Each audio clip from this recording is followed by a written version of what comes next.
News.ca. Hi, I'm Karin Litzcke. I'm the candidate for the People's Party of Canada here in Vancouver East. Standing outside the Carnegie Community Centre, I thought I'd wander down to catch the all candidates meeting. I was actually invited to it a week or two ago, and then I got uninvited.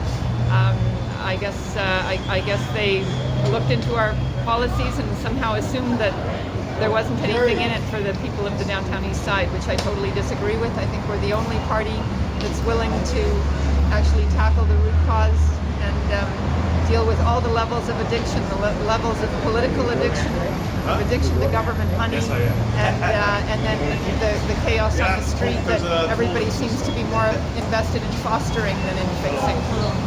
With today's leaders debate, why is it that you were expelled, you were uninvited, so you were recognized and then you were asked to not attend or okay, and they had said that was based on... They didn't say, they just said we don't align with our parties, our values don't align with theirs or with the mandate of their organization. They didn't actually say what the mandate of the organization is, and they didn't actually say which of our values they object to. So they're alluding to a policy that may or may not exist, and values may or may not be a codified word or term inside of any policy, and maybe that's why they didn't reference it.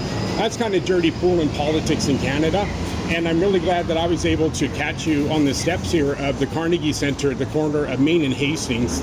Postal code this thing is Victor 6 Alpha, and just to let you know, you were expelled. And why don't you tell us what your website is, your name? Thank you, I will. I have a candidate website at karinlitzcke.ca, so I'll spell that, KarinLitzcke.ca. And I wonder if one of the things that might have contributed to this is that I put up a little blurb about housing policy about a week ago, and I think that my call is really for the federal government not to be putting federal money into housing in Vancouver, because I think it distorts the housing market. It drives the market toward gentrification, and the only people who will stay in the business of providing affordable housing are the slumlords, who will cut enough corners to make it work for them. So I don't think anybody wants to hear that there shouldn't be more federal housing money coming into the city. And in fact, not only did I get disinvited here after posting that, I also had a contract signed to rent an office from a development company, and they breached the contract after I posted that position on my website. So we had a signed contract. I bought an insurance policy, and then they pulled the deal. Is this the only venue that you have been disinvited to, or you have been blockaded from attending?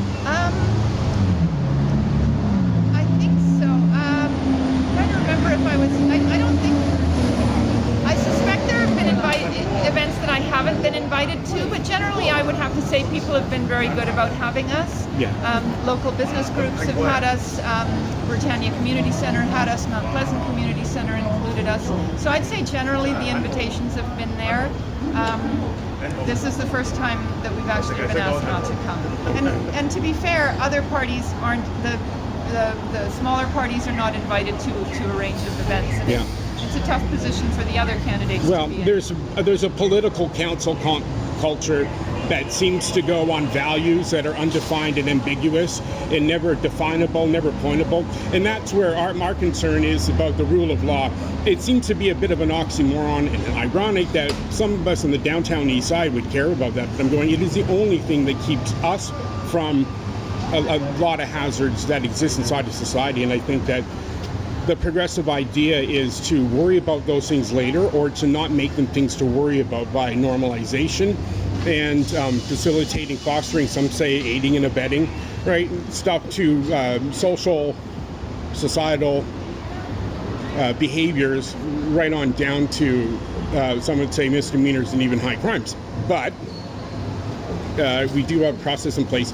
Another thing is too that I'm really happy that I was able to, as independent media in Canada, come and get this. Now I think that I'm going to have to walk in there and get a talk from these guys and talking about filming policy. But there's a leaders debate going on, and I want to thank you very much for your time. Again, my name is John. We're with breaking-news or -news.ca, and I think I'm going to get back to you with a follow-up. And I really appreciate your time, and I really hope that enough Canadians get to see this video. And thank you very much. I hope I've done your public justice and the Canadian viewers justice. I just did not plan to have an interview today, but I thank you very much for this. Could I say one more thing? You bet. I just want to thank you for mentioning the rule of law and contrasting the attitude of progressives about it. What progressives think is that if they break the law, it's okay because they're good people. So they can favorite, they can preferentially target money to their friends, and they can support things that they can do shady deals, and they can shift money around illegally because they think their hearts are in the right place, and therefore it's okay to break the law. But the rules are there for everybody. They're there for a reason. We either have a corrupt system or we don't. And, okay. I'm for no corruption. You're for justice, and I think that's really clear. Thank you for sharing that with us. Thank you. Right on. Bye.